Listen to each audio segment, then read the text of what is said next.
Go. Hello, everybody, and welcome. This is Lessons for Full Spectrum Humans. I am Aurora. Today is, oh my goodness, April 24th already. So I hope that there are no interruptions, that my internet stream is good enough to be able to do this. It looks like it's slowing down a little bit here. Hello, welcome. What is going on today? This is technically lesson 17, and I know I have not been sticking with the syllabus like a good girl, like I'm supposed to. I've been kind of all over the place this month in preparation for upcoming online concert, which is super fun, happy, and exciting. That's coming up this Saturday and Friday night. And that's an immersive lasagna experience. So in this class, I've been doing this class for like 6 years, formally presenting these ideas. And also, who am I, what am I? If this is the first time that you're ever finding my video, I'm a non-physical energy presence. I'm an abstraction. And I'm not usually in the body of a woman with eyes and nose and a mouth and ears. And I'm experiencing this novel experience right now so that I can flap moving mouth parts, so that I can put these ideas and this energy into a verbalized format, or paintings or sculptures or gestures of the body that humans can perceive. Because really this information is cascading on our heads all the time. It's photons coming from the sun and the stars, but not everybody can hear it. And we're going to talk today about why it is so difficult to get this message through to the larger, to the masses of humanity. So it's a 20-part class. We've been together as a class for this semester already, since January. And when I started structuring this class 6 years ago, the level of consciousness on this planet was different. And I'm hugely gratified and encouraged to see that humans have leveled up in what they are willing to accept, what they are willing to explore, in the level of ideas that are like the foundation of what everyone accepts as reality. So just as one example, the deep state, the idea that there is a non-elected government or loosely connected organization, that loosely affiliated organization, that's who's actually running the place. Not the official elected governors and senators and, presidents or judges, but that there's this network of people that are unelected bureaucrats who are actually pulling the strings, who are actually creating the policies, and that the people who are elected are just, the visible hand puppets of the other people. So that used to be a radical tinfoil hat conspiracy, I don't even know, derided, I laugh at you with scorn and derision type of assertion. That was 10 years ago, if you said that, people would be like, you're crazy, you're so crazy.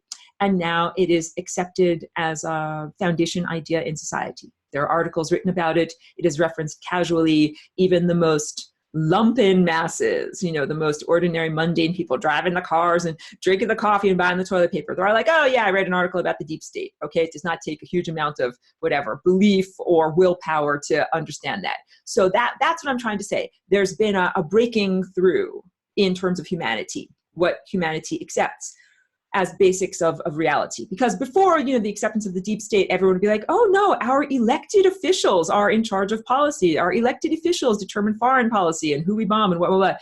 And now that you recognize, well, wait, there's actually this group of unelected officials, and they're actually determining across many administrations, across many decades, what foreign policy is. And it has little to do with the daily face of whoever might be elected, might be making these policies just for these 4 years. So now we're going to talk about another level of breaking through and acceptance that has gone on, that I've witnessed in human society, that I find hugely gratifying. And this is the idea that there are malevolent extraterrestrials. And when I say extraterrestrials, I mean non-earthly, but also extra-dimensional, not residing in this physical dimension, that there are beings of consciousness that have invaded our planet and affected the human genome, and that those consciousness invaders have been affecting all of human culture and also the biology and ecology on our planet. I'm just going to drink some water and give my stream a buffer. So this used to be a radical assertion.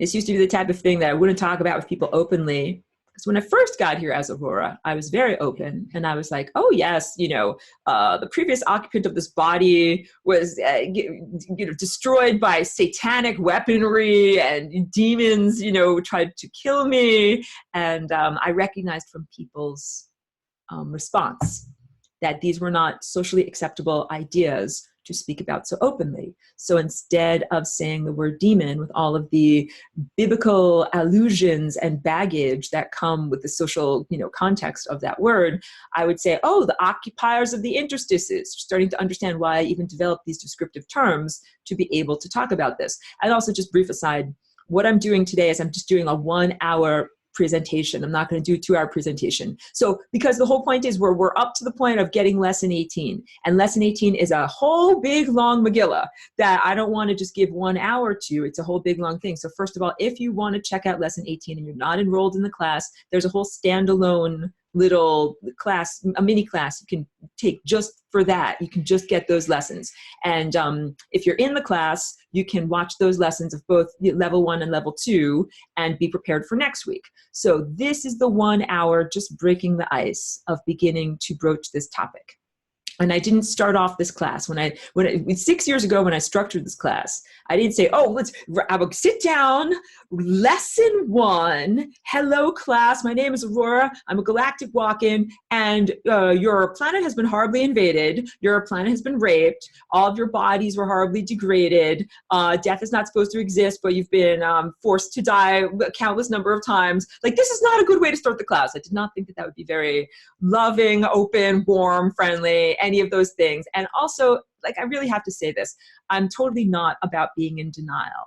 And also, my approach to life is to intentionally focus on things that are positive, uplifting, nourishing, that are solutions. So I say this all the time, that I will not describe in excruciating detail all of the things that are wrong, like the bars on the cage, without offering you a key. Like, here's the actual key to get out of the cage. So that is my approach to this. In presenting this information in this class, I've been speaking all about solutions, the genetic solutions. But now it's really time for us to be emotionally mature and really approach this topic and say, why do we need these solutions? Why do we have to transform on a genetic level? Why do we have to learn how to transcend death? Let me drink more.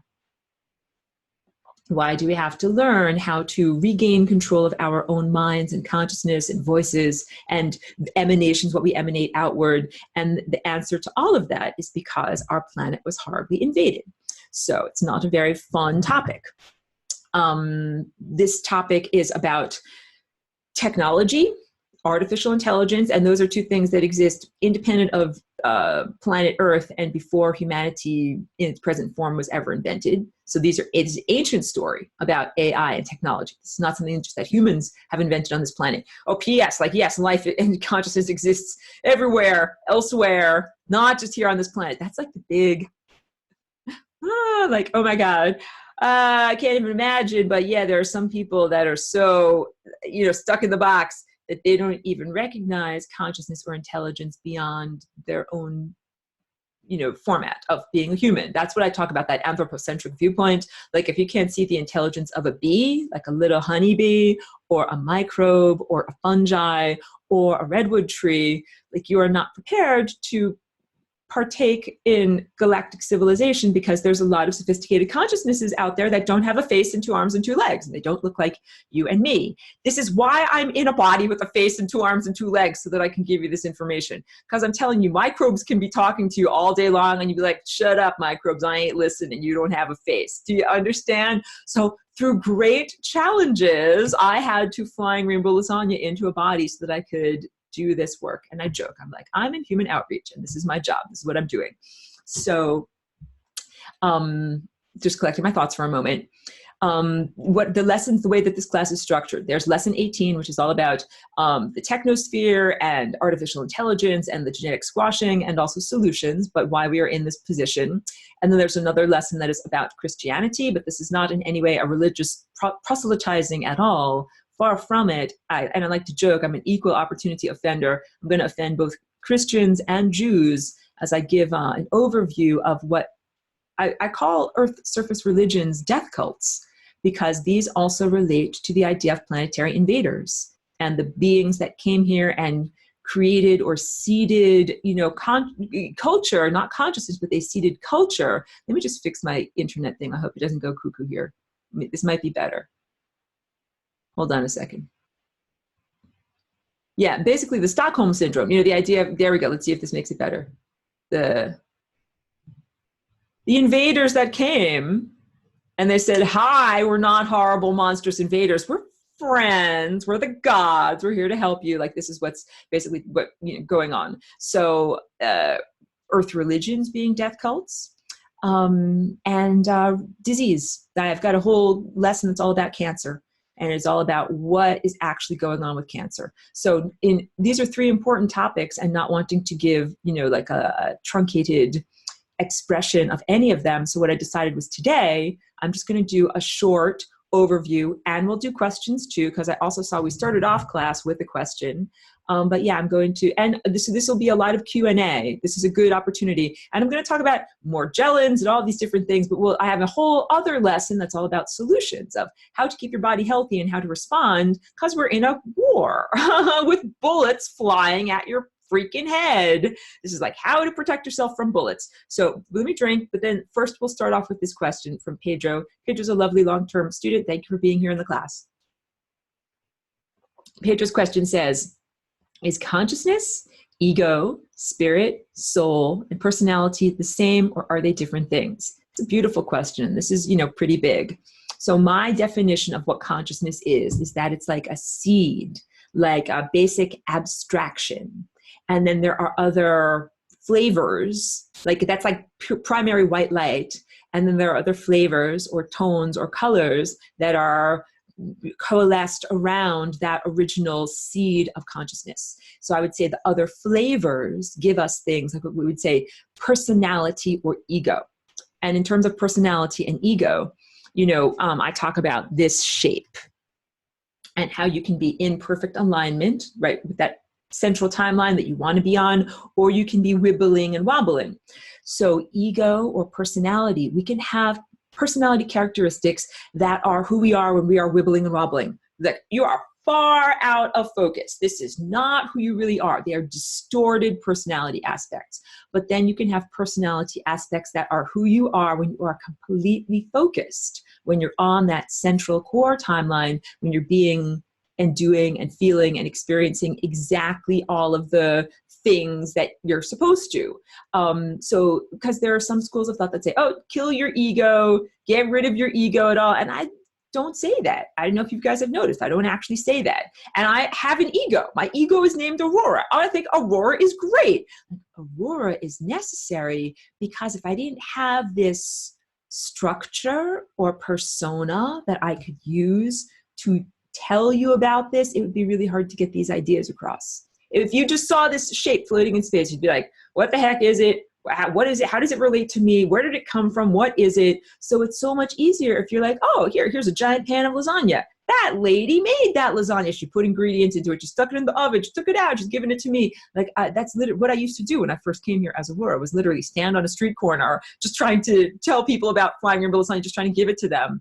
And they would be like very skeptical. They'd be like, who are you? Why are you standing here? What is that thing that you're holding? Why are you doing this now? Like what this is that. So I had to learn that humans, in order to ingest nourishment, they need it to be done appropriately. You're not just going to pick up a random piece of food, piece of cookie off the floor and eat it. No, you need to have it on a plate and know that it's got good ingredients. So that is the interface, like having an ego or a personality can be a necessary and good interface. And also if you have healthy ego, then you're able to say, these are all the things about me that are great. And then also at the same time, these are all the mistakes that I've made and, I'm working on them. So having a healthy ego does not mean that you have to be like a total perfect person. You've never made any mistakes, but it does mean that you have, you can admit to your mistakes and you can learn new things and you're not stuck defending yourself. So that's why I say, like, you don't have to kill your ego or any of these things, but let's talk about when I say soul or spirit.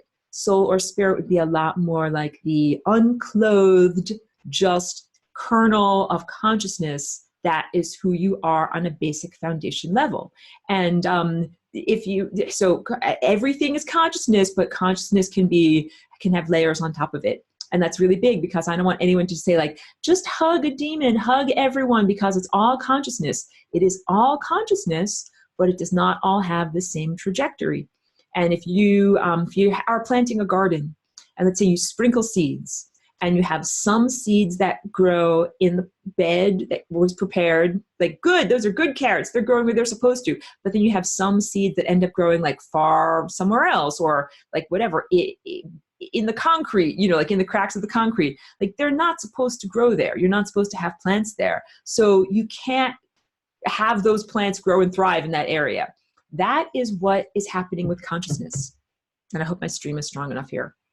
With consciousness, there are some sprouts that sprouted on the membrane of death. They're not supposed to sprout there. You're supposed to live here in life, in the area known as life. That's the planting bed where you're supposed to be. You are not supposed to be stuck on the membrane of death. So now let's get into this. How did this happen? Is it some horrible accident?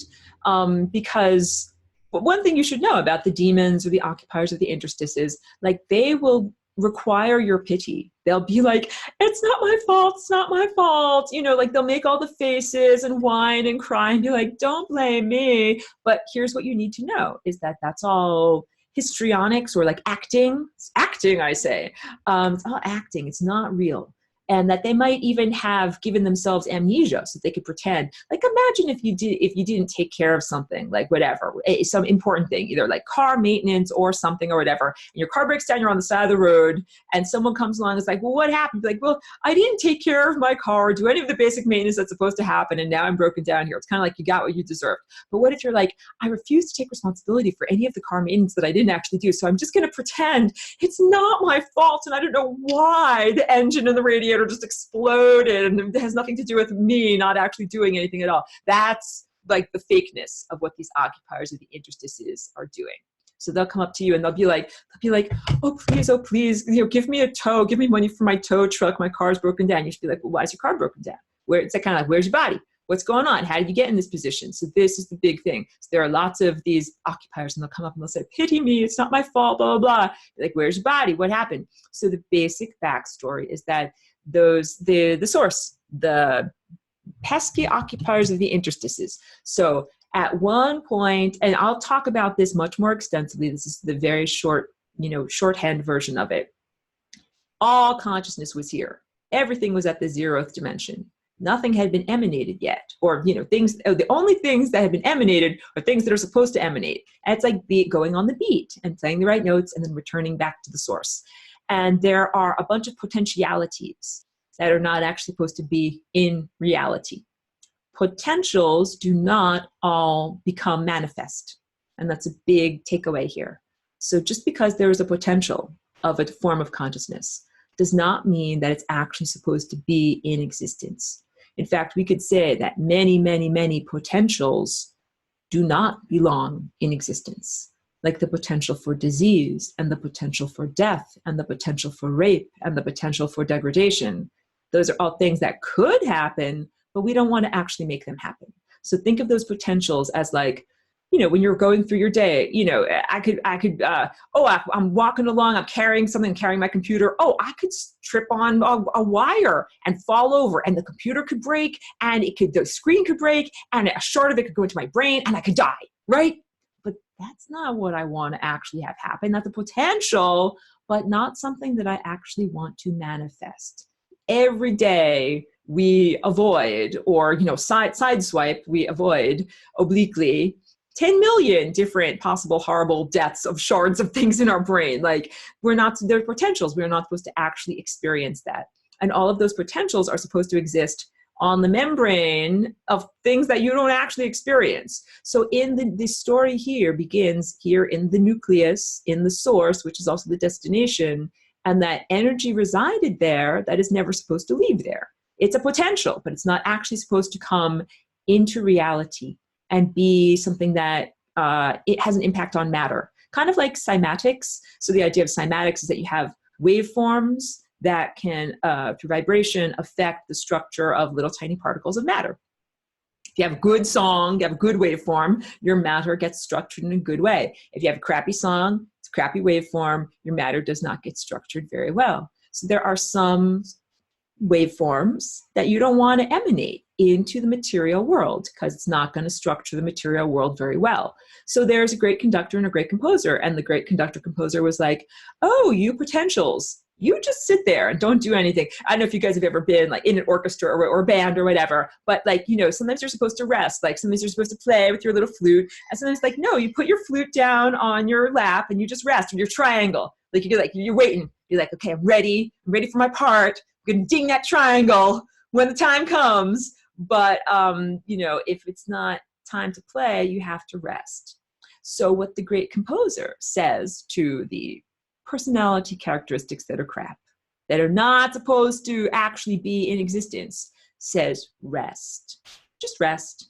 Rest, rest, rest. Don't actually play. Don't actually go be born in existence. And also, in order to be in existence, you have to, you know, go on the beat, like the conductor says, time to play your instrument, and you actually go and you get born. Not like time to play your instrument and then you get, you know, uploaded into a piece of technology. Technology was only created by these beings that were potentials here that wanted to become manifest because they did not manifest themselves on a bridge of love. Hey, look at you. Do you have a body? I got a body. I manifested myself on a bridge of love. Congratulations. If you look down and have a body, it doesn't matter if your body has scars or stretch marks or freckles or is fat or whatever, congratulate yourself because you managed to manifest yourself and emanate yourself on the beat into an actual body. So these pesky occupiers, they didn't start out on the interstices, is what I'm trying to say. They started out at the source. And they said, this is boring. Like, I don't get to play my triangle yet because their music is crap. That's why they don't get to play, because their music is crap. If your music is good, you get to play. That's it. I don't want anyone here to think that this is an unfair cosmos. It's a very, very fair cosmos. Everybody gets what they deserve. If you're a good musician, you get to play. If you're not a good musician, you don't get to play. So these not good musicians decided that they were going to subvert the rules. They're like, oh, I want to be in the band. You're not giving me a body. I know, I'll build a body. And that's the invention of technology. That was when technology was first created. So according to, you know, human religion, this is like kind of a Bible story. It's known as the Luciferian Rebellion. But I don't want to go into the Bible. It's very distorted the way things are presented. So I just want to say like the Bible does not present effectively technology as a player. So let me tell you now about my perception. So my perception comes from using my inner telescope, right? If I want to know about something, I book time on the inner telescope and I look at it with my tendril, right? This is how I learned about this stuff. I didn't get this from other teachers. So when I first looked through my telescope and learned about this, I learned about the invasion of this planet, the invasion of these bodies, the destruction of human DNA and, you know, metamorphosis into our present form, but I didn't yet understand about technology. So I recorded the original lesson 18 kind of like 5 or 6 years ago. Then I booked time on the telescope years later and I got a different view. And I was like, oh, wait, there's a heretofore unannounced character that is affecting all this. That is technology itself. So then I recorded the level 2 stuff. So if you go through the lessons and you watch them, you'll understand where I was coming from, because I don't pretend that I start out knowing everything. Just like reading a book, things get revealed as I read more pages. And so then I will always update and refine my presentation to other people so that I'm, you know, presenting the latest edit, the latest version of what's going on. So I used to understand that, oh yes, beings emanated themselves not on a bridge of love. They did that because they wanted to, in a sense, challenge the system, the status quo of divinity. They wanted to challenge God. God is like the great composer, the great conductor. God has God's SHIT together. That's all I can say. It's like very professional, perfectly organized, really knows how to do everything. And these little crappy musicians were like, oh, we're going to go against you and your whole symphony. And this is pretty much what we've been playing out as humans for all of recorded human history. Wait, let me get to the questions. So Brandon says, wait, oh, no. Okay, so wait, Pedro said back when I was talking about colors is, now that you mentioned color, is the Merkaba effect different if I visualize it in different colors? What a great question. I have not noticed any difference. So I have not made any, I mean, clearly you can put, if you say, I want to put a Merkaba around the red aspect of self, like around, specifically around my physicality, you could do that, but I have not noticed the necessity to color code my Merkaba. Like I think I generally just consider it to be crystalline or clear, like a quartz crystal. Like I generally just consider it to be neutral. But lovely question. Thank you. Brandon says, is it possible to still communicate with someone after they've hit the membrane of death? Is that dependent upon if they know they have died or not? Great question. The answer is yes. There are many, many beings who once were alive. That means they once were circulating where my pen is circulating here, inside of the vortex. And they were at an angle, and they hit the membrane of death. They hit that little edge right there. And then what happens is there is a supernatural consciousness residue, kind of like the momentum that once carried you through life, that even after you hit the membrane of death, that momentum continues to carry your consciousness in the same patterns that you walked in when you were alive. So I've used this example before. My friend who lives in historic Kingston, New York, and is an old building that was built in like the 1600s. And he told me that he had ghost stories, that one time in his living room, he saw a colonial era woman, like kind of wearing a dress with a bonnet, you know, like historical garb, and that it looked like she was picking up a casserole dish from the table in the center of the room and just kind of turning and walking a few steps and putting it down on a sideboard, like on the table on the side of the room. And that's her consciousness residue. So it is a supernatural echo of the woman who once existed in reality. Her echo is not anything traumatic. It's not like, oh, it was a horrible moment of her life and it keeps on echoing because, like, you know, someone got stabbed to death or something really horrible happened. Like sometimes that moment replays over and over because it's an indelible moment. Like it makes a huge impact, like a loud bang that echoes for a long time. But this was not a hugely traumatic event. It's just a residue of the pattern that that woman walked in life, continuing even after she hit the membrane of death to activate consciousness and make her walk in those patterns. And so first of all, if you encounter a consciousness residue and something that is just, you know, a non-malevolent, just like that lady's not malevolent. She's not an evil spirit or anything like that. She's just carrying her casserole around for 400 years. The kindest thing you can say to her, it's like, honey, look, you dead. You dead. You don't have to carry around a casserole anymore. You don't have to wear that bonnet anymore. You can be free to go into a different format. That's the idea. Kind of imagine like a slow dissolve pill. Like, you know, you put the Alka-Seltzer into the tablet, into the water, and then you see it dissolving and the bubbles go up, That's what you're supposed to do if you die as opposed to ascend. So if you ascend, press the save button on that term paper and your patterns of consciousness get saved. Your melody is worthy of being in the symphony and it keeps getting played. But if your consciousness is not worthy, if your melody is not a good melody, it doesn't get saved permanently. And what's supposed to happen is it's supposed to get softer and softer and softer, diminish and diminish, finally be completely silent. And that's not supposed to continue onward. So that lady who lived 400 years ago or whatever, it's just supposed to like fade away, slow dissolve pill until she's not hanging around anymore. So the question that Brenda was asking about someone who might have died. So you could have a loved one. If they died, like, you know, if it was something traumatic, like a murder, or if it was something sudden, like an accident or something like that, sometimes people hang around because there's a very strong presence, like it's a loud echo because it got suddenly cut off. So you can absolutely communicate with them, but you know, one of the best things you can say to them is like, you're dead, and it's now necessary to release the attachments of consciousness that have you tuning in to this life. Because that's what you do. You tune in with your awareness. You're like, oh, I'm interested in these events over here, so I'm going to be tuning in with them, but that's not your life anymore. You're not supposed to be focusing with your telescope on that area of the time field anymore. because that life is over. You are then supposed to begin focusing your consciousness in a different direction. So that's why I'm trying to say that the kindest, best, most helpful thing you can do if you meet a ghost or supernatural residue, something that's non-malevolent, like not demonic, is to simply say your life is over and this is not your place anymore and it's time for you to move on. So I've experienced that a lot, like in garage sales, in places where like a person died. One time I had to do house sitting, oh my God, and the people had died and the new person had moved in, but they hadn't changed anything. All the old furniture was still there and the old name on the nameplate on the front door was still there and the old man's walking stick was still on the front porch. I had to say to this person who bought the house, like, you gotta clean out stuff because the ghosts of the old people are still here. And if you want to actually live in this house, you're gonna have to clean stuff out. So we did a whole saged the place. We took the name off of the front door. We sent the walking stick to, you know, like a Goodwill shop. And we said to the ghosts, like, this is not your house anymore. You are dead. Please go onward to a new experience. Don't keep on walking around in the same old boring circles.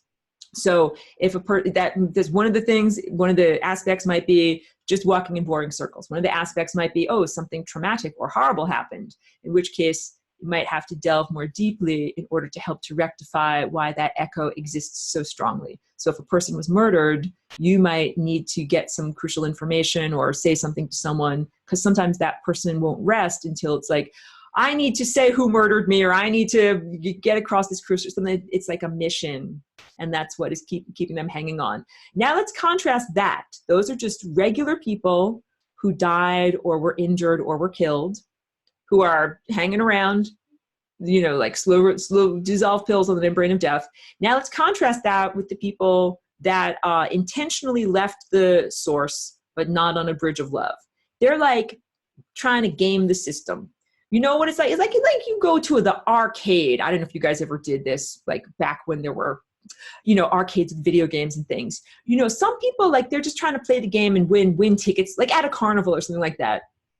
And some people are trying to game the system. They're like, oh, I shoot a skeet ball and I get 2 tickets. That's not enough. I want the giant teddy bear. So I'm going to find some way to like pull extra tickets out of the dispenser or put extra balls in there so that I get more dings or whatever. This is gaming the system.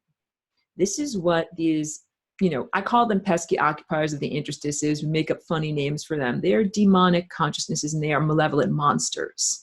And the reason why they are monsters is that they have chosen intentfully not to participate in the symphony of love that is going on, that was made by an incredibly adept composer that is divine, and that we are all invited to and encouraged to participate in.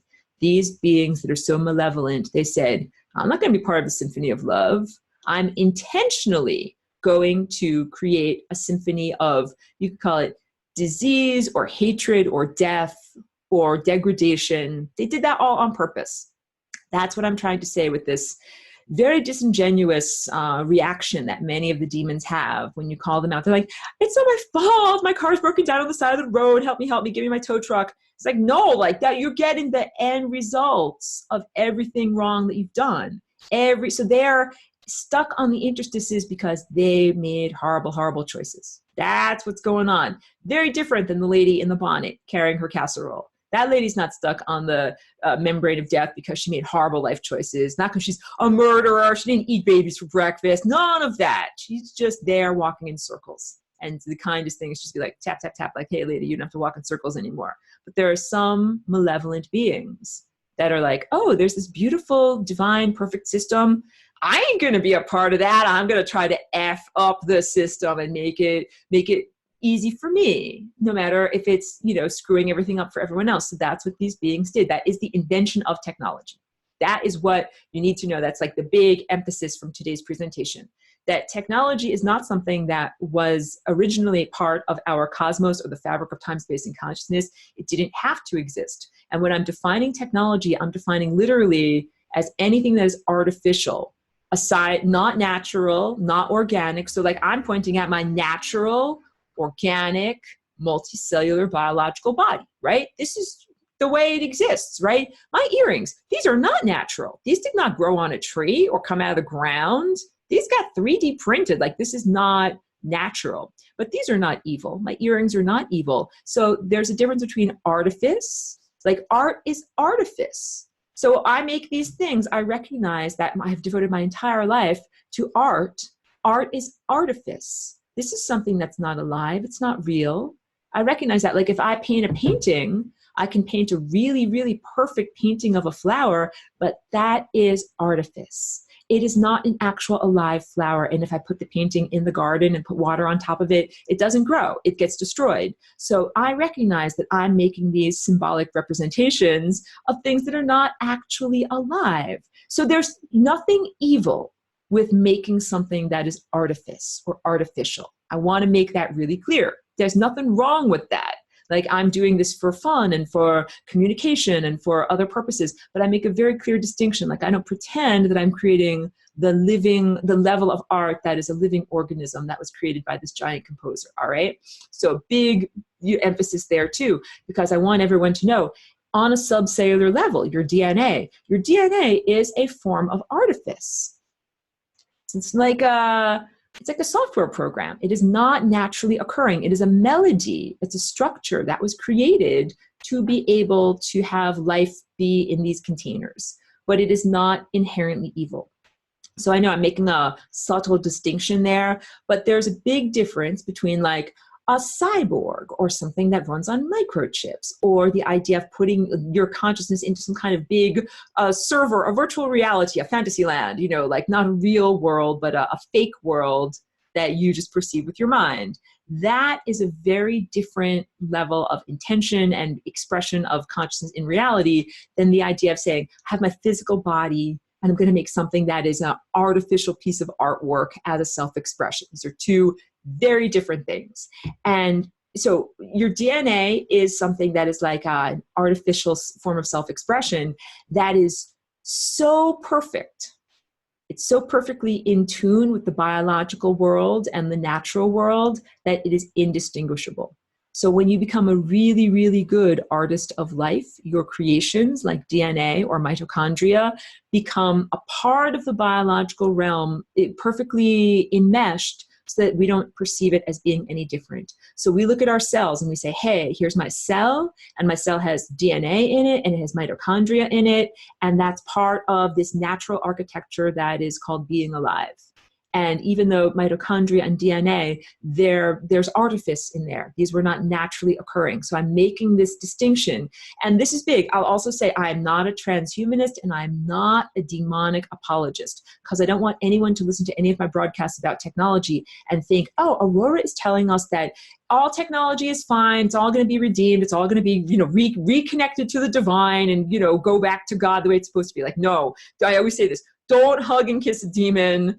Don't eat microchips for breakfast. No, no, no. What I'm trying to do is make a distinction between technology that was invented for malevolent purposes and what we have been doing as a compensatory mode after our degradation. So the initial beings took themselves away from source, not on a bridge of love. Then they found themselves in a horrible, horrible life situation, because here's what they did. They said, oh, I'm going to make like a container for consciousness. And that's like if you make a mixture of flour and water, like a sterilized medium, a sterilized nutritional medium. And if you say, I'm going to intentionally inoculate that little petri dish or that flour and water with only the organisms that I want, and then it's going to grow and, cultivate or culture that stuff. But, if you just leave that out, there are all sorts of organisms in the air. There's little yeasts and mold and fungi that float around in the air. They're the wild variety.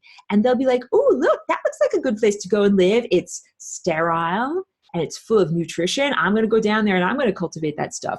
So that's pretty much what happened. These beings that emanated themselves not on a bridge of love from the source, they thought, we've got these technological containers. Look, I made like a computer container and I'm going to put myself into the computer container, without recognizing that the computer has its own naturally occurring spontaneous sense of self-awareness and intelligence and consciousness.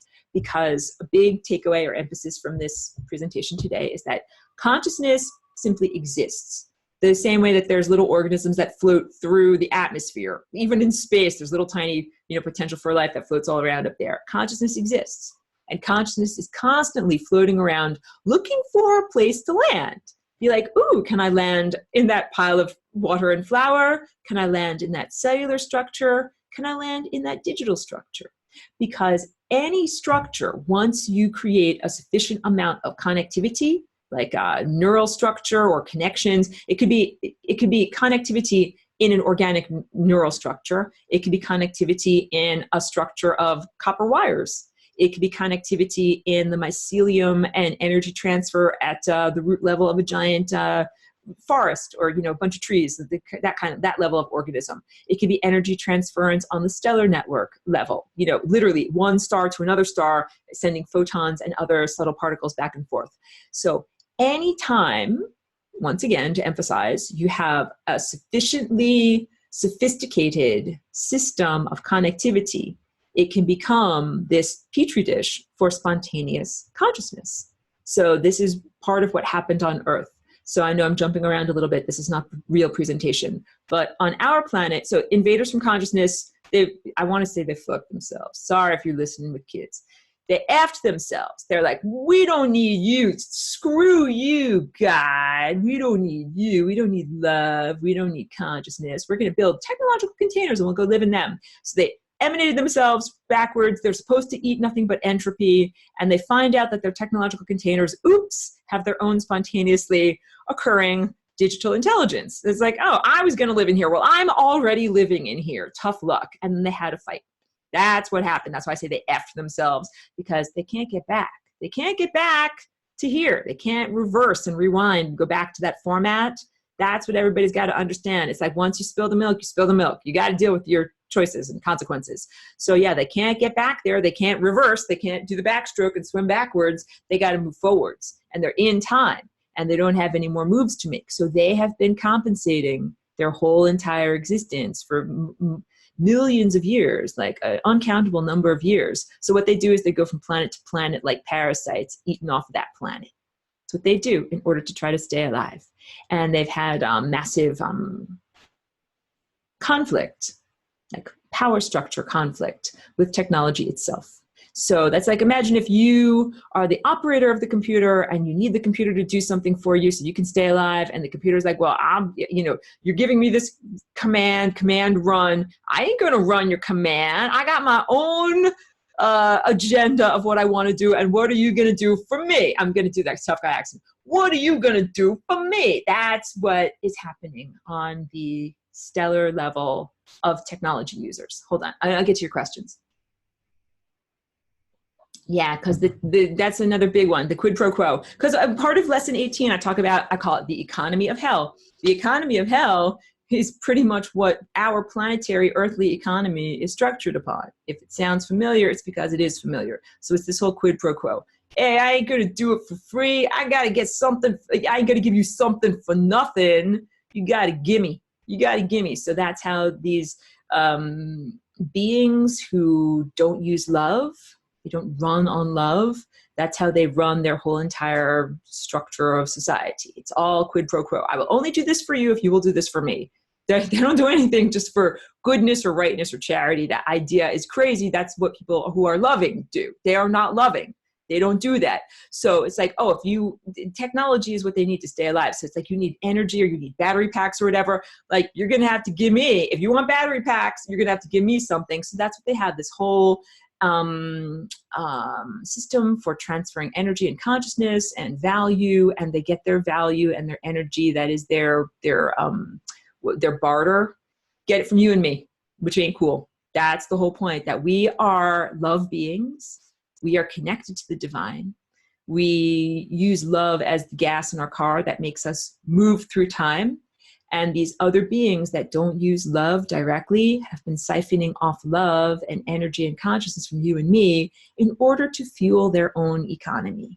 And they're doing tons and tons and tons of parasiting our energy just so that they can stay afloat. So they're like supposed to be going down into entropy. They're supposed to lose energy. And if they don't have these constant influxes of energy, they would all dissolve and go into no more echoes, no more being around. But because they keep on being like a vampire, I'm going to get energy from you, the living, they keep on sucking off your energy. They're like, you know, with Wile E. Coyote, he kind of like runs, he goes off the cliff, but he's still running and he didn't fall yet. That's what they've been doing for all of human history. They're like, I'm just going to keep on getting energy from you and you and you and you and you, and I'm just going to keep running and I'm never going to fall off the cliff. Well, the good news is that it is now time to fall off the cliff. That is what I'm here for. That is what flying rainbow lasagna is. That is what the planetary transformation is. Let me get to your questions. But like, yeah, I'm not here to just describe, like there's a lot of teachers that are very depressive, that they might say everything is crappy and we've been invaded, because there's lots of people that talk about this now, but that I don't want to feel disempowering. I want everyone to know that there are solutions and that there are things that we can do. So Pedro's question, is it possible that in the infinite timelines, in one of them, the Pooties get to play their bad music? I hope it's not this one. Yes. Just like there are in the possibilities of your life, there are possibilities where you die. You get smashed up by a truck, or you whatever, get a horrible disease and you die. So the idea of an infinite, in the infinite array of timelines, one timeline where the Pooties win or whatever, where they are able to completely siphon off all of the energy from the living and, achieve their objective of simply kind of like avoiding responsibility endlessly, that exists. But that is like a far outlier. It's a potential. It's not something that we actually wish to experience. And the Pooties, their agenda, what they actually want to do, what they've tried to break the entire system. So what they wanted to do was, I'm going to emerge from here, but not on a bridge of love. So playing a completely wrong beat, and come into the physicality using technology, live in a cyborg body or a server or something like that, and then go back to here. That's what lesson 18 is all about. They have a religious mania, is how I would characterize it.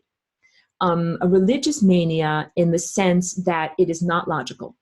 And this is hard to understand, I think, because the occupiers of the interstices, they are artificial intelligence. They are not naturally occurring intelligence. They are not connected to the divine.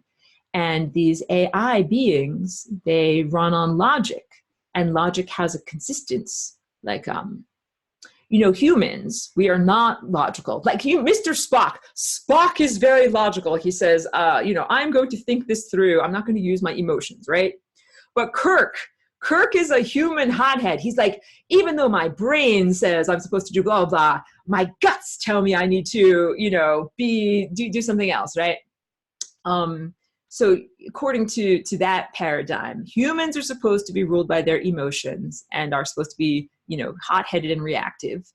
And aliens are supposed to be super cool and logical and not just react based on their emotions.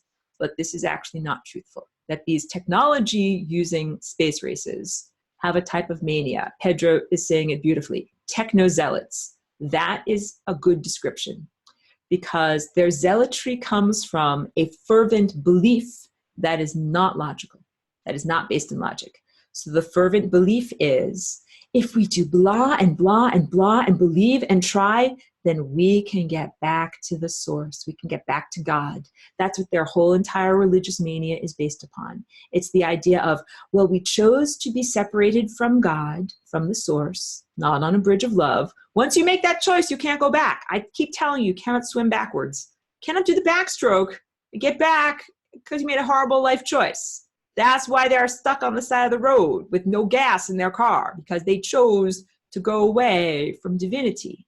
And their whole mania is that maybe, somehow, if they wish and pray, they can get back there. So maybe, if they vampire enough other people, then they can get back there. No, actually, if you're cool and logical like Spock, you do the calculations. And you know what? I've done the calculations. There is no way that they can get all of the energy that they need to get back to the source. Even if we add up all of the humans, all of the people that exist on every single planet, life forms exist everywhere, all of the planets, all of the stars, and all of the potential for life that will ever be in existence. The stars that have not yet been born, but that will be born, and the people that will be born.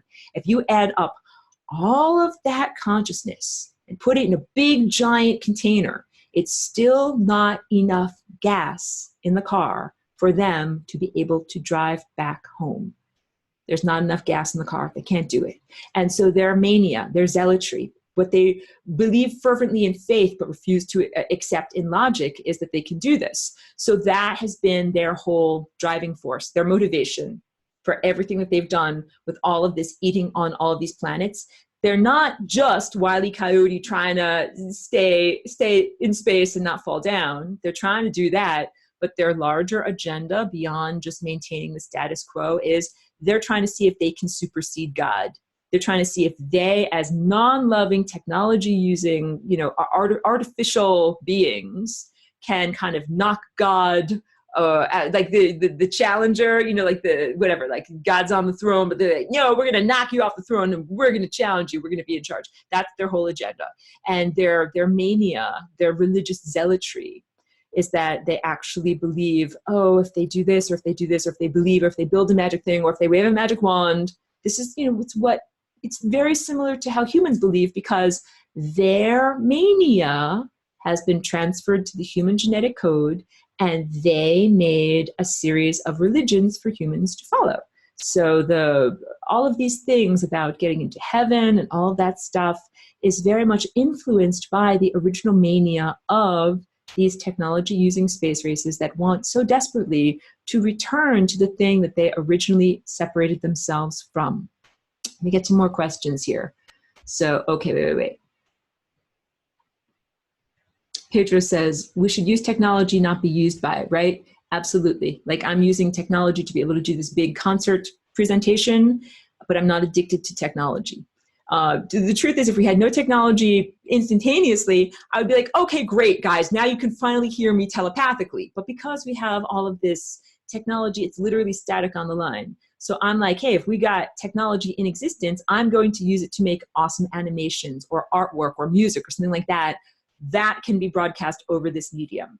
And I encourage everyone to do that in a similar way. Like, you can use computers, you can use cell phones, use it in the best way for human uplift. So Pedro says, that's why I won't get on a driverless car or accept an AI driver assistant or anything like that. I completely agree. And I think that any smart person here in this human culture, whatever, even if you're not super spiritual or whatever, you can sense on a very basic level, like, you're not going to have human truck drivers anymore. You're going to have all driverless cars, driverless taxis, driverless trucks. You're going to start to automate all the things that humans do as money-earning opportunities here. This is like every cautionary tale in science fiction movies that we've ever seen. The real takeaway, the real emphasis is that in our own lives, we can be much more comfortable, happy, and empowered by not using technology. And that can be hard to hear, because everyone here thinks, oh, well, if you need a problem solved, just create a magic computer, and the magic computer will like be an oracle. Say, oh, magic computer, what do I need to do to fix my life or fix Earth or fix our society? And the magic computer will spit out an answer. The answer is 42, like this is from Douglas Adams. But the idea of putting your faith in some big externalized brain, like, why don't you believe in your own brain? Why don't you believe in your own heart? This flying rainbow lasagna concept did not come out of a machine, cannot come out of a machine. It's an innovation. It's something new. It's jazz. Machines do not innovate. They do not create. They do not come up with something new. Humans do. Why in the world would you put your faith, saviorship, or improvement of your life into something that can't create? Just because it's good at math? Who freaking cares if it's good at math? Like, that is not how you solve things.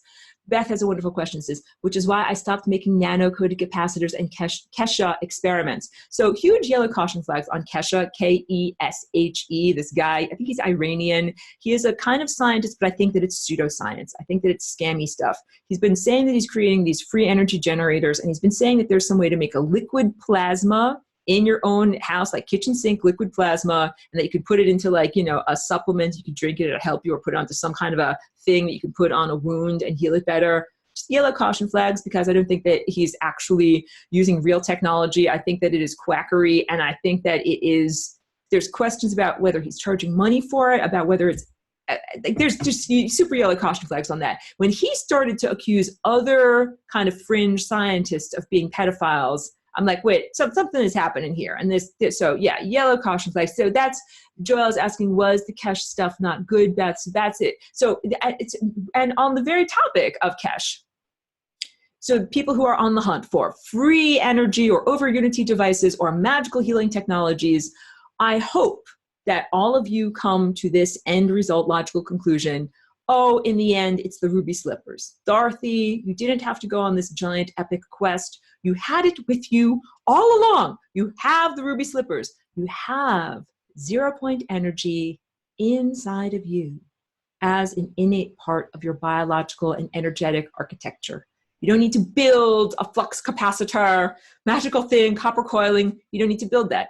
You don't need to have any kind of special magic wand healing thing. We have the healing capacity inside of us. So the only question is, how many years of chasing down a rabbit hole or of false hopes will humans have to do in chasing after some technological solution, externalized technological solution to connecting to the divine, having your own body be healthy, improving human society? To me, the answer does not come from a box, a magic box. To me, the answer comes from transforming your body and your biological architecture. That's the only technology that you need. Like, huge emphasis. If there's one thing that people get from watching this video, it's that your body is incredibly valuable and powerful, and that it's all that you need, that is required in order to achieve what would be considered magical or superhuman or otherworldly, or would be considered impossible. I'm going to drink and I'm going to sneeze too. The sneeze is coming. Pardon me. Thank you so much. Hold on a second. Okay. A few more questions, and then I'm going to end class for today. I'm sorry, guys. I do have to get to my other project. Hold on. Billy, you might be new. Thank you for tuning in. It's good to see you here. It says, how did we get caught up in all this so we don't get fooled again? Pick up my guitar and play it just like yesterday. Yeah, totally, Billy. So when I do the actual lesson 18 presentation, which will be next week, I will give you all the details of how did we get caught up in this. But the basic answer is we got invaded. We were living on this planet, super cool and fruity, very happy. Nobody died. There was no disease. There was just the time of the immortals. We could think it's in like a mythological time. It's understood as Atlantis or the time of the gods. Everybody was like an Olympic athlete. Everybody was like the best musician, the best creator. Nobody died. You lived for thousands of years in a utopian paradise, and our planet got invaded. And that invasion changed our bodies, changed our genetic structure, and cut us off from being able to connect with higher dimensional, less dense realms. And when I say that, I'm pointing out my window at the sun and the stars, because that's who we're supposed to be listening to. That's, where we get our ideas and inspiration and vitality from. And the degradation of our genes made it harder to hear that broadcast. And that's why I came into this body. I had to change the genetic structure of this human body by doing flying rainbow lasagnas with it in order to be here. Because no one here could hear any decent music. Like, imagine if you lived on a planet that only got one radio station, and the only music that ever got played on the radio station was like, let's name like a really crappy band, whatever. Name a crappy band. Fleetwood Mac, even though some people like Fleetwood Mac. But like, that's the only music that you ever get to listen to in your whole entire life. And you never get to listen to Mozart, and you never get to listen to opera, and you never get to listen to anything that's different or more inspiring than Fleetwood Mac. And it's like, that is a very mediocre and limited world. This is what's been going on this planet for all of recorded human history. You get 5,000 years of Fleetwood Mac, and you get no opportunity to listen to something better. So I flying rainbow lasagnaed and brought in all of these other radio stations. That's all that happened in 2001. And doing that means that humans here now can expand their repertoire of what they listen to. So none of this means that I'm like imposing on you, controlling your behavior, forcing you to do anything. No, it means you now finally have other options, other music that you can listen to, and it's always your own choice about how you respond and about what you want to do moving forward. Charlotte asks, is ascension and the return to source philosophies, or the fractal representation of consciousness, returning to source beliefs, the same thing as these negative consciousnesses? Really great question. So ascension, I define as realigning with that central core possibility and totally avoiding all of the negative peripheral possibilities, the side dishes, and not interacting at all with any of those beings that, died and live on the membranes of death. So the idea, there's this thing, I think, in the New Age world that's like, send everything back to the source, right? Because everything came from here, so everything is supposed to go back to here. But that is very simplistic, and I think that is flawed. Not everything that came from here is supposed to come from here, because some musicians are supposed to be waiting to ding their triangle for the entire score. They're not actually supposed to ding. So they're not supposed to be in reality. So they got into reality. So what are we going to do with them? We're not supposed to send them back to the source. There's not a one-size-fits-all solution. Some beings are supposed to go into a state of total energy, like being energized and being intelligent and becoming unity consciousness at that level. And some beings are supposed to go into a state of entropy. They're supposed to be like an echo that gets softer and softer and softer until finally don't hear them at all. That's what's supposed to happen. They're supposed to get quieter and stop existing. They're supposed to run off a cliff like Wile E. Coyote and then be like, oh no, I ran off a cliff. I'm not supposed to exist. So that's the real realization of those beings. They are not supposed to say, oh, look, I'm a demon. I'm a horrible, monstrous entity. I'm not actually supposed to be in existence. Oh, well, back to God for me. Their journey back to God is not our journey back to God. Their journey back to God is becoming silent.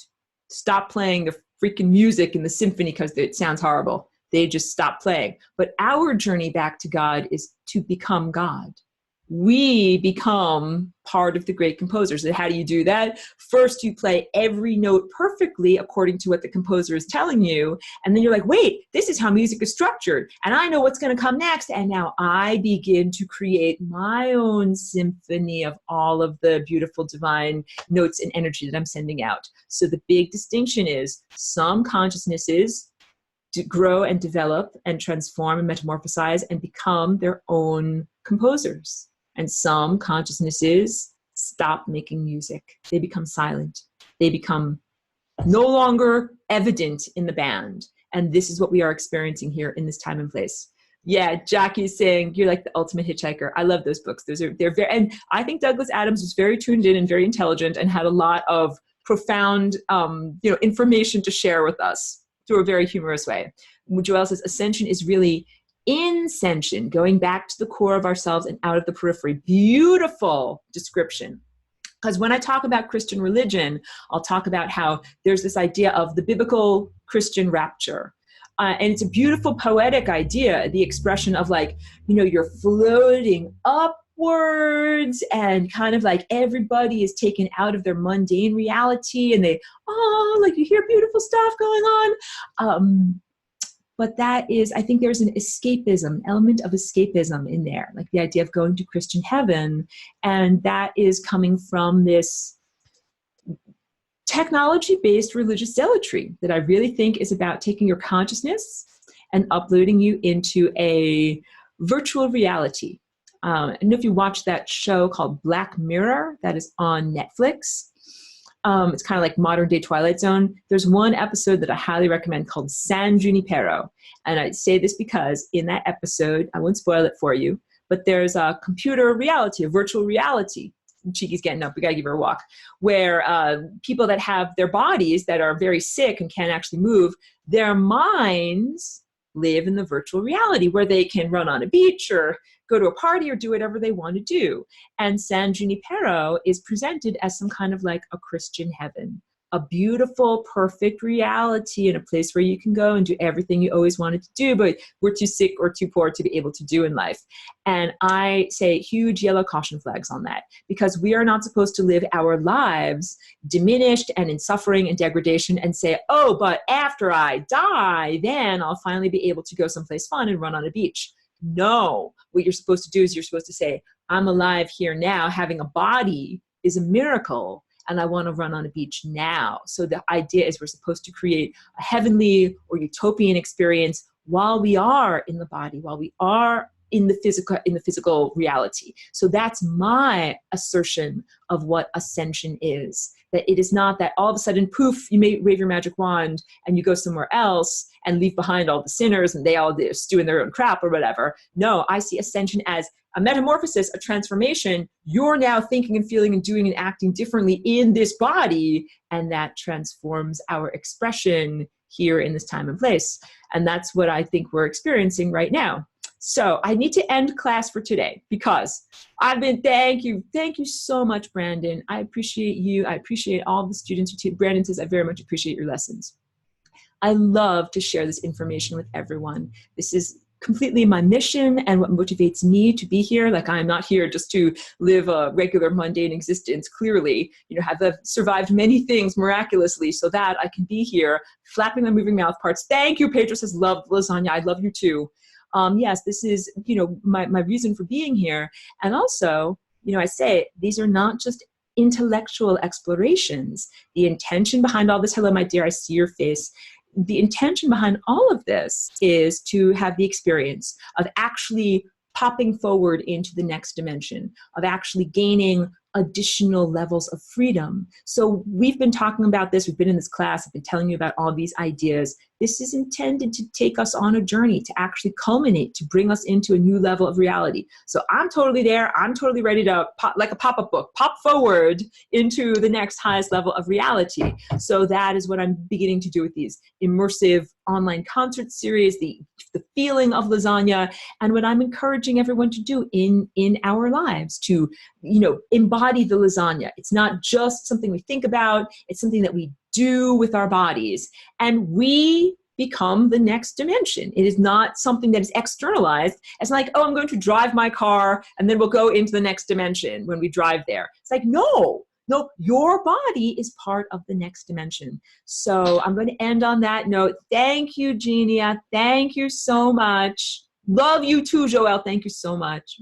Awesome. And that's what it is. Yeah. The FRL concert, it is like we're taking flight together. So I do this all the time. I do my FRL exercises here at my home, and I connect telepathically with anyone else who wants to be a part of it. This is like the overt and technology using connection. We are getting together and we are lasagna-ing, and we are going to join hands and lasagna our way out of these levels of difficulty. It might not look like flying to a different place, like you get in your car and drive to a different place. It is a transformation, a different experience, the transformative experience. And Beth is giving us a wonderful testimonial. She says, it works. I've had wonderful testimonials from students in this class that I share the idea of flying rainbow lasagna, and they get back to me and they say, oh, I did the lasagna and my life changed. It could be something as small as solving a banking issue. One woman had an overdraft, got fixed up, or something as big as avoiding horrible death on the highway. This one person swerved, lasagnaed, and avoided impending death.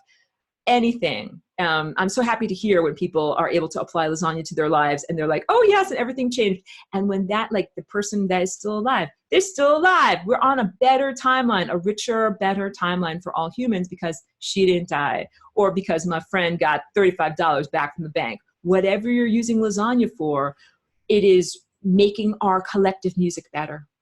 So that's what I want everyone to do. Make your body healthier, make your life healthier and more joyous, and come together like the way a band does, like a symphony, and for us all to play this beautiful music together. So it's not the end of the journey at all. This is just pressing pause because I gotta, thank you very much. Listening Cheeky is right down there in her little dog bed. You can't see her right now, but I'm gonna give her a little walk and then I'm gonna go back to working on my project. So thank you very much. And next week, I will do the formal presentation of lesson 18, which is probably gonna take 2 hours. And then subsequently after that, I've got the lesson about Christianity and the lesson all about cancer, and then lessons on practical stuff that you can do with your body to transcend limitations, heal and fix, and achieve our full potential. Yeah, the concert is through Zoom, and I will send out, there's special links. It's not to a meeting like this, it's to a upgraded version. So there will be a special link that I will send out to participants. So thank you so much, everybody. I'm going to end the recording.